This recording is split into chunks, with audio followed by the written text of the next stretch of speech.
Ya oke, para jamaah sekalian, alhamdulillah mungkin kita akan berlanjut di podcast ini dengan pertanyaan-pertanyaan yang sebagian sudah masuk kepada saya pribadi, ada yang melalui sosial media maupun langsung ke nomor saya pribadi, dan kita akan langsung tanyakan saja kepada narasumber di depan saya, karena bagi para jamaah juga yang mau bertanya, kami sangat menganjurkan dan menyediakan kolom komentar untuk para jamaah yang mau bertanya seputar hukum-hukum agama dan tentang syariat-syariat agama. Boleh tentang fan ilmu apa aja, mau fikih, mau akhlak, ataupun dan yang lain-lain. Kami sangat menganjurkan Anda untuk bertanya, dan insya Allah jika kami mampu menjawab atas pertanyaan-pertanyaan dari jamaah sekalian, kami akan menjawab pertanyaan tersebut.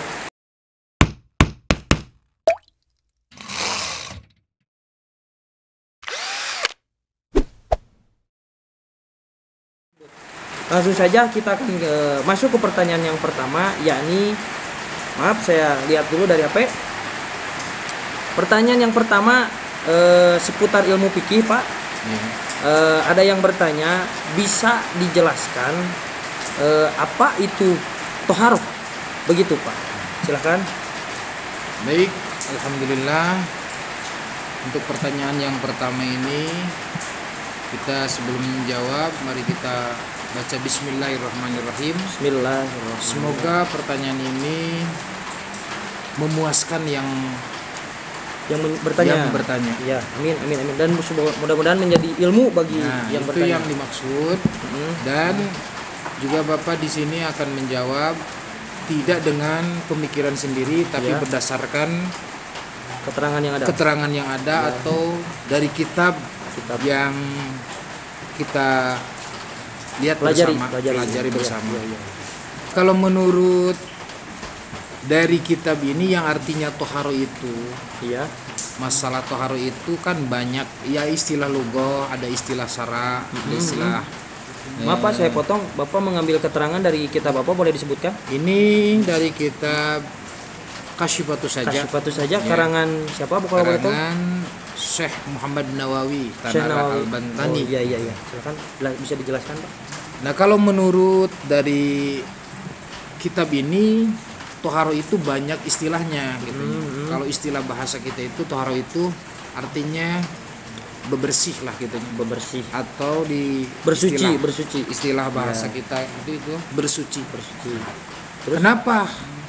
Dari kitab fikih semua, dari kitab yang kecil sampai yang besar, itu khususnya kitab fikih itu toharo itu di bab awal. Kenapa harus seperti itu? Karena kalau kita mau beribadah kepada Allah Subhanahu wa taala, bukan hanya saja lahiriah yang harus kita sucikan, tapi yang terpenting kita juga harus bisa mensucikan hati kita untuk berhadap kepada Allah Subhanahu wa taala. Artinya, karena Allah Maha Suci, bagi siapa saja makhluk yang akan beribadah kepada Allah, di situ kita harus suci terlebih dahulu. Berarti toharo itu sangat penting bagi kita yang mau beribadah, begitu Pak? Sangat penting sekali. Itu khususnya dalam peribadahan, mau itu ibadah mahdhah atau ibadah ghair mahdhah gitu.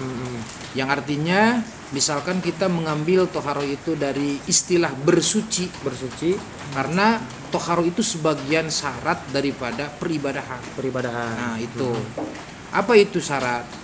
Kalau istilah bahasa kaedah dari kitab itu, idan tafasyartu intafal masrut. Wa idza wujida syartu wujidal masrut. Yang artinya kita ibaratkan syarat itu, kalau kita mau bikin bangunan rumah, misalkan batanya sudah ada, misalkan, terus pasirnya sudah ada, semennya sudah ada, gentengnya sudah ada, peralatan untuk bangunan sudah ada, tapi yang bikinnya tidak ada. Perkiraan itu bangunan jadi tidak. Akan jadi. Maka yang disebut yang akan membangun itu adalah sebagian syarat untuk berdirinya bangunan. Seperti kita mau melaksanakan sholat, itu sujudnya kita sudah bisa, rukunya sudah bisa, baca fatihahnya sudah fasih. Kalau kita mau melaksanakan sholat tidak berwudu terlebih dahulu dan tidak disucikan dulu badannya dari najis, itu sembahyang kita tidak akan diterima. Oh begitu ya. Nah itu arti daripada toharoh yang masalah peribadahan. Peribadahan, Gitu ya. iya. Sebetulnya kalau kita lihat bab toharoh itu bukan hanya peribadahan, dalam rumah juga kalau kita ambil toharoh mana lugawi, toharoh itu adalah sesuatu yang kita harus bersih, karena Allah itu senang kepada yang bersih dari tubuh kita, dari tempat kita, dari rumah, dari apa saja profesi dan kasat kita. Itu harus kita menggunakan bab itu terlebih dahulu, bab toharoh gitunya. Makanya dalam peribadahan khusus, dalam kitab fikih, mau kitab yang kecil atau kitab yang besar, siapapun itu yang mengarangnya, itu pasti bab toharoh itu dikedepankan atau jadikan bab awal. Iya. Berarti kati ata toharoh itu sangat luas begitu Pak? Iya. Bukan luas. hanya untuk beribadah, tapi dalam kehidupan kita sehari-hari pun toharoh itu harus dijalankan. Sangat begitu? penting sekali. Oh iya, begitu ya. Artinya kalau kita kedul untuk bertoharoh, misalkan kita masalahnya misalkan dari tubuh kita aja gitu. Makanya kalau kita mengadakan bab toharoh itu bahasannya umum, bukan hanya peribadahan saja, tapi kalau kita sudah bersih dalam situasi apapun, pekerjaan apapun, kita akan merasa nyaman untuk mengerjakannya, termasuk kita mau beribadah. Maka beribadah di situ ada bab toharoh, maka di fikih itu dibabkan toharoh itu. Ada bab toharoh itu untuk menghilangkan najis, ada toharoh bab wudu dan lain-lainnya, banyak sekali. Semuanya itu supaya peribadahan kita itu sesuai apa yang dicontohkan oleh Nabi kita Muhammad Sallallahu Alaihi Wasallam. Bahkan dari doa pun juga ada yang mengatakan wa innallaha yuhibbul tawabina wa yuhibbul mutatahhirin. Allah sangat suka dan sangat cinta kepada orang-orang yang sering melaksanakan taubat, artinya mengaku dirinya banyak kesalahan. Juga Allah sangat mencintai orang-orang yang suci. Oh begitu. Nah, itu mungkin kata taubat tersebut juga bisa diartikan toharoh. Iya. Membersihkan diri dari dosa. Nah itu. Intinya seperti itu. Artinya kita untuk melaksanakan ibadah agar diberi ketenangan oleh Allah Subhanahu Wa Taala, maka terlebih dahulu gitu. Itu sangat wajib hukumnya bagi siapa saja yang mau melaksanakan ibadah, baik ibadah mahdoh atau ibadah ghair mahdoh, kita harus memahami apa itu sebetulnya toharoh. Gitu. Jadi begitu Pak tentang toharoh. Saya punya pertanyaan pribadi, mungkin di jamaah yang bertanya hanya sekedar segitu, tapi apa saja yang berkaitan atau yang tercakup dalam toharoh tersebut Pak? Bisa dijelaskan? Apa saja? Jadi toharoh itu di fikih itu terbagi banyak sekali. Di antaranya juga yang termasuk toharoh seperti istinja, bab wudu juga, bab adus, nanti bab haid juga, bab nifas, bab istihadah dan lain-lain, itu banyak. Juga di kitab fikih itu kan di bab-bab gitu. Artinya kita itu semuanya itu menggolong atau bersatu kepada bab toharoh gitu. Kenapa seperti itu? Misalkan kita ini mau membahas dalam perbahasan yang dikata pertanyaan untuk bagaimana itu toharoh yang harus kita laksanakan untuk di bab ini, maka bab toharoh itu sangat luas tadi juga, luas untuk dibahas.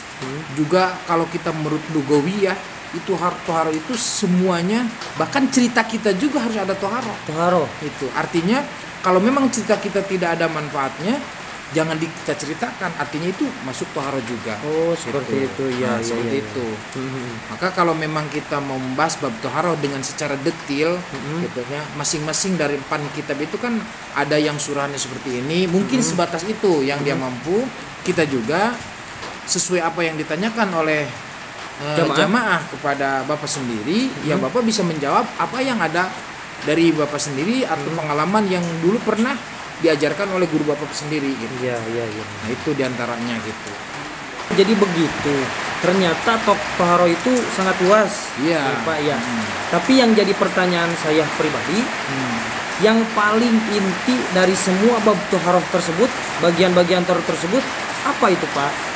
Ya, bab toharoh kan tadi udah dijelaskan juga banyak. gitu ya. Kalau kita mau beribadah misalkan, yang paling terpenting kita harus mengetahui bab tadi itu misalkan bab istinja atau bab wudu juga. Iya. Nanti kalau kita kesananya misalkan bagi orang itu kaum istri atau kaum hawa, kita harus tahu juga dia bagaimana cara headnya dan lain-lainnya, itu sangat penting. Iya. Kenapa harus penting? Karena tanpa dengan adanya toharoh, maka peribadahan kita kayak tadi kita mau bikin bangunan, sudah ada barang-barang yang mau dibangunnya tapi tidak ada yang membangunnya gitu. Maka tidak akan jadi bangunan. Begitu juga dengan peribadahan kita tidak akan jadi. Misalkan nih, tadi misalkan apa poin-poinnya yang harus dibahas dalam bab taharah itu? Misalkan dari bab kita awal itu yaitu bab istinja. Bisa dijelaskan Pak tentang hukum apa itu istinja? Jadi istinja itu kalau di kitab itu ada dua gitu ya. Itu juga supaya lebih jelas Bapak bacakan aja kitabnya. Iya. Gitu. Bismillahirrahmanirrahim. Faslun fi bayanil istinja bil hajari wa huwa al musamma bil mutahhir mukhaffaf wa ammal waw wa huwa al mutahhir muzil. Artinya kalau istinja kita misalkan kita istilahnya kita punya hadas gitu ya. Orang atau BAB atau Cebok. Nah, itu harus kita mengikuti istinja itu. Yang pertama bagusnya itu sebelum pakai air itu pakai batu dulu. Pakai batu. Itu sunnah rasulnya seperti itu. Oh, seperti itu. Bisa dijelaskan batu yang seperti apa yang bisa dipakai istinja? Nah, batunya jangan seperti batu kayak kita punya apa? Cincin Nggak boleh itu. Batunya nggak boleh yang apa tuh? Yang lemes nggak boleh. Harus batunya yang kasar gitu. Terus juga di situ disyaratkan juga, nanti disyaratkan juga orang yang mau beristinja yang pertama melalui dengan batu, maka BAB-nya itu atau kotorannya itu tidak sampai kemana-mana gitu. Iya. Artinya boleh tidak dikatakan orangnya tidak dengan sakit mencret gitu. Itu kayak seperti itulah gitu. Kalau lagi ya mencret sampai BAB-nya ke sini bisa, itu mah langsung harus pakai air aja gitu. Maka kalau istinja dengan istilah mau kita melaksanakan ngalap sunnah atau kita mendapatkan ingin sunnah, yaitu sebelum pakai air itu pakai batu dulu. Berapa tuh batu yang harus dipakai? Ya, yang dipakai itu karena dalam keterangan juga ada innallaha yuhibbul witra, maka kita ambil yang ganjil. 3 minimal batunya. Minimal 3 ya. Kalau tidak kita menemukan batunya 3, kita cari batu 1 tapi yang judulnya 3. Oh, yang ujungnya 3. Yang ujungnya 3. Iya begitu. Terus juga kalau kita sudah apa tuh? Sudah cebok dengan batu itu, awas batunya jangan sampai kita disimpan di tempat yang banyak orang. Oh iya. Artinya kita harus menyelamatkan juga, nanti kan itu ada najisnya. Nah, setelah kita istinja dengan batu, barulah dengan air. Nah, itu yang paling afdal untuk cara beristinja. Nah, juga ada syarat-syaratnya orang yang harus beristinja pakai batu itu bagaimana. Tidak semua orang tidak bisa semua orang bisa istinja dengan batu. Karena kenyataan yang harus bisa pakai batu itu orang yang BAB-nya itu kayak apa gitu. Kalau memang kayak orang sakit perut, sehingga mencret gitu, BAB-nya mencret kesana kemari sehingga kotorannya sampai ke kemana-mana, itu nggak bisa pakai batu, itu mah langsung pakai air. Fal afdal bilma itu mah gitu. Tapi kalau yang buang air besarnya biasa-biasa nggak mencret, itu istinja hanya sekedar pakai batu, nggak pakai air, itu bisa dikatakan suci atau tidak? Nggak bisa kalau begitu. Oh, nggak bisa. Iya. Harus pakai air. Tetap. Untuk kan dibilangnya tadi al istinja bil hajar, yaitu bil mutahhir mukhaffaf. Artinya istinja dengan yang gampang. Untuk menghilangkan zat yang najisnya itu harus pakai air gitu.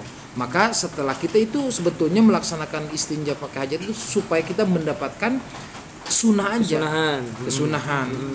Kenapa harus seperti itu? Karena itu dicontohkan dalam beristinja itu harus seperti itu. Tapi untuk di masa sekarang ini, kayaknya orang itu batu bisa dikiaskan nggak dengan tisu. Apalagi kalau orang mau melaksanakan umroh, banyak orang yang BAB atau mengeluarkan kotoran di kapal itu tidak disediakan air. Kalau pakai tisu bagaimana? Asal tisunya itu tidak seperti kayak batu ali yang kasar, itu boleh. Tapi tetap kalau kita mau melaksanakan sholat ya kita harus sucikan dulu dengan Pakai air. pakai air. Gitu. Oh jadi kalau media seperti batu, tisu itu mah cuma menghilangkan najisnya, bukan menyucikan. Bukan, Kalau menghilangkan itu. Artinya seperti kayak orang mau melaksanakan, kecuali kalau kita itu dari bab darurat. Misalkan kita kalau menemukan sesuatu dari keadaan darurat, kayak seperti orang mau melaksanakan sholat, misalkan mau wudhu tidak ada airnya, mau tayamum tidak ada tanah untuk bertayamumnya, Iya, ya. tapi tetap aja sholat. Maka di situ sholatnya itu sholat lihurmatil waktu. Dihormati waktu. Artinya kalau kita setelah sholat lihurmatil waktu, tatkala kita setelah 5 menit melaksanakan sholat lihurmatil waktu, kita ketemu dengan air wajibul i'adah, maka kita wajib untuk mengulang sholat yang tadi. Sholat yang tadi. Bukan berarti sholat yang tadi tidak ada faedahnya. Artinya apa? Kalau kita dalam melaksanakan, misalkan mau melaksanakan sholat dalam keadaan kita tidak ada 2 pesucian, yaitu tidak ada air untuk berwudu, tidak ada tanah untuk bertayamum, tetap kewajiban sholat tidak bisa berhenti. Kita melaksanakan sholat untuk menghormat waktu. Nah, kalaupun kita sudah melaksanakan sholat lihurmatil waktu dalam saat itu, sebelum kita ketemu air, misalkan kita itu meninggal, nah kita tidak termasuk orang yang meninggalkan sholat. Oh begitu. Itu maksudnya gitu. Tapi itu sholatnya wajibul i'adah gitu. Kalau ketemu air atau tanah. Setelah kita Iya. harus wajibul i'adah gitu. Cuman kan cara-cara untuk bersuci di situ kita harus tepat apa yang disampaikan, seperti kaul mana yang kita harus pegang, apakah kita Imam Syafi'i ataukah Imam Malik atau Imam Hanafi, itu semuanya memang berbeda tapi tujuannya sama. Iya. Gitu, Seperti seperti itu ya. Oh jadi seperti itu cara beristinja memakai media batu. Tapi tadi Bapak mengatakan harus menggunakan air juga, begitu? Kalau boleh tahu syarat apa aja jika kita mau beristinja menggunakan air, begitu Pak? Silakan kalau mau diminum Pak. Ya. Bismillah. Ya kalau kita mau beristinja dengan air untuk mengambil keafdolan, gitu. Artinya kita mau melaksanakan, katakanlah kita mau melaksanakan sholat, kan di situ kan ada najis juga, gitu. Maka air yang bisa untuk menghilangkan najis, gitu. Ya kita pakai airnya, air yang betul-betul bisa untuk Pakai susuci. pakai suci, bukan artinya air yang sudah dicanangkan untuk apa misalkan itu nggak boleh juga gitu. Bisa Makanya, disebutkan air apa yang bisa dipakai suci? seperti kita mau kalau misalkan di rumah gitu ya, kita kan ada air juga, ada air ini, ada air itu. Yang penting airnya itu sudah betul-betul bukan air sedikit, maksudnya. Katakan airnya itu udah banyak, misalkan air yang mengalir tuh, kita bisa bersuci untuk menghilangkan najis itu. Beda dengan cara mau bersuci untuk bab wudu. Oh begitu. Kalau bab wudu itu ada aturannya lagi. Oh ada gitu. aturannya lagi. Mungkin kedepannya bisa kita dijelaskan juga. Ini kan masalah untuk beristinja. Kalau beristinja selama airnya tidak bernajis, gitu. Air mutlak mungkin. Air ya, boleh kita untuk menghilangkan najis itu Najis setelah kita bersuci pakai Batu. gitu. Artinya supaya najis yang ada di Badan tubuh badan seseorang itu betul-betul tidak ada. Oh begitu. Juga seharusnya itu setelah dengan air itu harus pakai sabun juga. Oh begitu. Sampai yang dari dari tempat keluar najis itu, anusnya itu sampai perd. Oh Nah begitu. gitu. Yang arti perd itu bahasa Indonesianya apa tuh? Apa tuh bahasa Indonesianya? Kesed. Ya, kayak seperti itulah gitu ya. Kesed. Gitu. Terus Soalnya kalau bab fikih itu kadang-kadang orang yang tidak mengerti itu ada yang suka kok fikih seperti ini menjelaskannya. Padahal itu penjelasan yang kalau tidak dijelaskan seperti itu orang tidak mengerti juga. tidak akan paham. Nah. Kalau saya dengar dari guru saya, emang pikir seperti itu. Jadi kita harus jelas dalam mengucapkan dan menerangkan seperti itu, Iya. Pak. Walaupun memang bertentangan dengan seseorang yang fanatik misalkan. Iya, Kok iya. seperti ini kitab gitu. Misalkan Iya. apalagi kalau menceritakan nanti di bab nikah itu sampai diceritakan bagaimana cara-cara itu kan itu Iya, fikih iya. menceritakan. Ini juga dalam bab Dalam bab bersuci gitu. sebetulnya harus dipraktekkan juga. Ini cara ininya Istinja. begini, istilahnya seperti ini gitu. Takutnya salah nanti juga tidak kena dengan apa yang disampaikan oleh ulama-ulama gitu yang dipegang Iya, iya. sebagai kita misalkan ulama madhab Imam Syafi'i dan lain-lainnya gitu. Nah ini pakai air misalkan kita mau melaksanakan bersuci pakai airnya yang penting nggak najis gitu. Air mutlak, Air mutlak ya bolehlah kita misal bagaimana kalau misalkan kita mau melaksanakan bersuci pakai air aqua.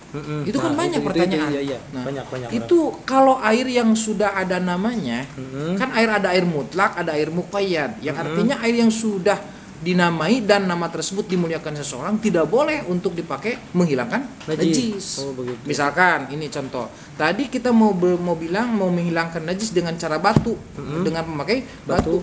Kita mencari batu nggak ada, misalkan. Di situ ada roti misalkan. Iya. Udah yang 2 bulan teasnya kayak batu nggak boleh. Itu nggak boleh, Pak. Nggak boleh. Ya kan tadi udah dibilang gitu. Kan masalah bab istinja yang pakai batu itu, misalkan yang cara untuk beristinja pakai batu atau kata istilah bahasa Sunda mah apa tuh? Ombeh lah gitu ya. Cebok atau apa saja. Nah, kalau kita mau beristinja pakai batu, sementara yang syarat batunya itu kan harus yang kasar gitu. Nah, lalu misalkan kita mau beristinja pakai batu, kita sudah mencari batu ke sana kemari tidak ada. Terus? Gitu. Misalkan tidak ada, ketemulah kita dengan satu roti yang 2 bulan nggak dimakan. Misalkan rotinya udah jadi keras gitu. Apakah itu bisa dipakai untuk beristinja? Nah, itu pertanyaan. Setiap yang dimuliakan oleh manusia tidak boleh untuk dipakai bersuci. Oh, begitu artinya. Makanya kalau kita pakai bersuci pakai anduk juga kan kasar juga. Iya. Tapi kan anduk suka dipakai manusia untuk pakai itu nggak boleh. Mungkin anduk juga udah difungsikan untuk mengeringkan badan, bukan untuk beristinja begitu. Nah itu, nah itu juga harus kita cari-cari mana yang harus bisa dipakai untuk istinja gitu. Lalu misalkan kita ini anduknya sudah tidak terpakai, otomatis kalau sudah tidak terpakai di situ sudah tidak lagi dipakai manusia. Misalkan anduk boleh katakan kalau istilah bahasa Sunda anduk bekas atau anduk butut lah gitu. Itu yang udah sobek-sobek kita mencari ke sana tapi anduknya kan ada kasar juga. Bisa nggak? Boleh. Ya memang kalau mengaji di fikih itu kan ada apa tuh? Ada yang kita bisa ketawa juga, ada juga yang miris juga, karena fikih itu kan penjelasannya seperti itu. Kalau tidak dijelaskan detail seperti itu, kita tidak akan paham. Juga fikih mah harus dijelaskan secara dengan prakteknya. Misalkan kalau kita menceritakan bab wudu ya kita harus cari ada air juga.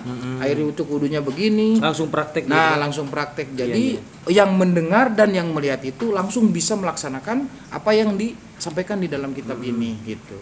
Kembali lagi ke tadi Pak, kalau kita bersuci pakai air aqua berarti nggak boleh begitu Pak? Nggak boleh kalau secore itu. Kenapa? Karena air aqua sudah untuk dikhususkan buat minum.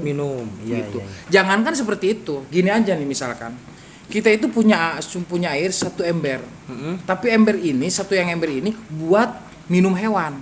Gitu. Maka kita tidak boleh. Karena ini untuk sudah dikhususkan buat minum hewan. Nah, gitu. Maka kita lebih baik bertayamum daripada wudhu pakai air yang sudah dikhususkan buat itu. Oh iya gitu. begitu iya Pak. Nah, jadi semua air apa aja yang mau dilaksanakan untuk bersuci gitunya.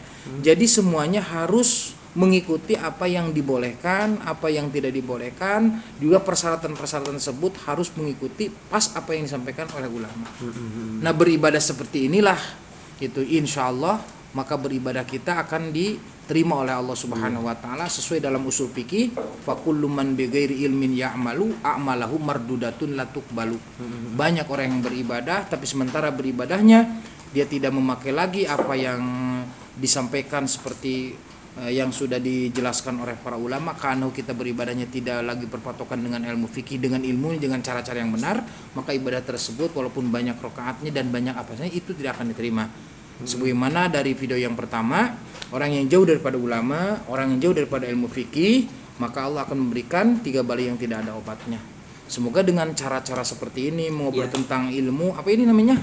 Podcast ini menambah ilmu kepada kita juga yang menyampaikannya, amin. juga menambah manfaat kepada yang mendengarnya gitu. Dengan tujuan kita tidak ada lain kita ini bersama-sama punya kewajiban. Bagi orang yang berilmu punya kewajiban untuk menyampaikan ilmunya. Gitu. Bagi pendengar itu punya kewajiban untuk mendengarnya. Kita sudah sudah masuk kepada janji yang dijanjikan oleh Rasulullah SAW, al-muallimu wal muta'allimu yataqabbalallahu min amri dini wa dunya wal akhirah. Insyaallah orang yang betul-betul karena Allah menyampaikan ilmu dan orang yang betul-betul mencari ilmu karena Allah, orang tersebut itu sudah ditanggung jawab oleh Allah dalam urusan apa saja. Baik urusan duniawiyah maupun urusan ukhrawiyah, di dunia dan di akhirat, insyaallah orang tersebut yaitu pengajar dan yang diajar itu sudah ditanggung jawab dalam kehidupan apa saja oleh Allah Subhanahu wa taala. Ini maksud dan tujuannya mungkin salah satunya. Iya. Baik, terima kasih kepada Bapak sebagai narasumber pada podcast kali ini. Mudah-mudahan saya pribadi yang bertanya, yang menyampaikan pertanyaan dari jamaah dapat mengerti dan paham apa yang disampaikan oleh Bapak tadi dan dijelaskan oleh Bapak seputar hukum-hukum fikih.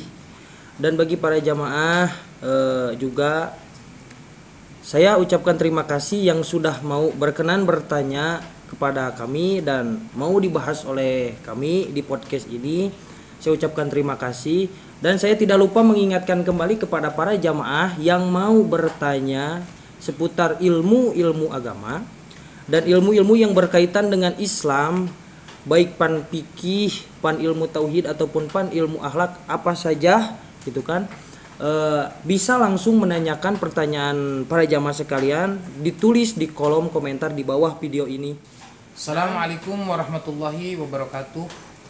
Bagi semua jamaah yang menyaksikan video ini, untuk mendukung dakwah kami dan mendukung syiar kami, bisa langsung menekan tombol subscribe di bawah video ini serta menekan lonceng notifikasinya, dan jangan lupa untuk like, komen, share kepada jamaah yang terdekat Anda.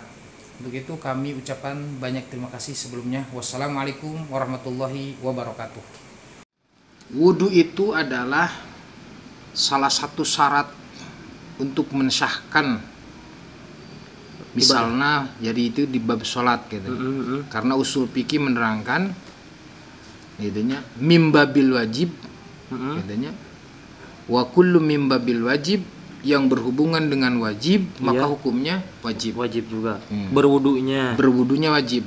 Misalkan kita mau melaksanakan sholat itu tidak akan sah kalau tidak gitu.